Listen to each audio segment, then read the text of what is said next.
Margo, 2 kuud on möödunud üsna kiiresti ja meie selline ühine tore koostööaeg hakkabki läbi saama.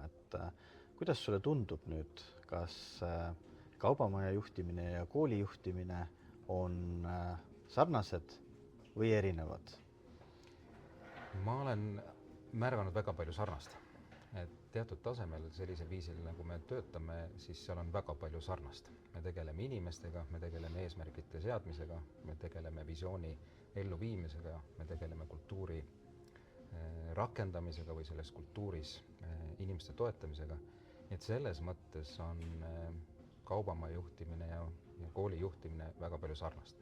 Siiski loomulikult on seal hästi palju spetsiifikat ja seda spetsiifikat tuleb tunda.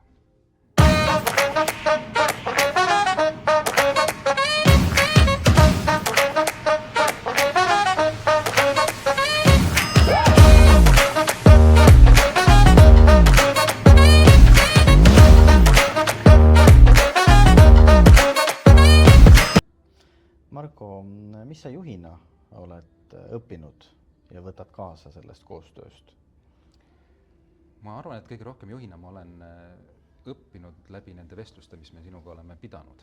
Ja kui 3 asja eriti välja tuua, siis selline hea pragmaatilisus, võib-olla mingisugused hetkel kiiremad otsused ja kui nüüd lõpuks otsused on tehtud, siis anda settimiseks rahu ja nautida sõitu.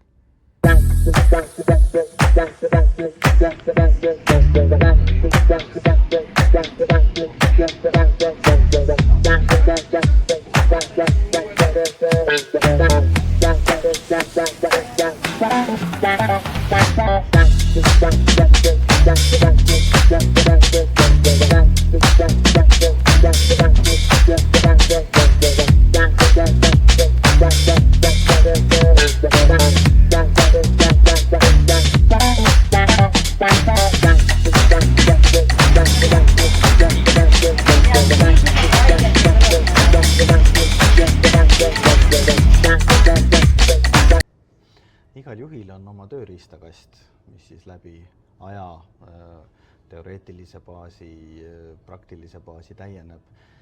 Kas sina ka siit midagi oma tööriistakasti kaasa võtad?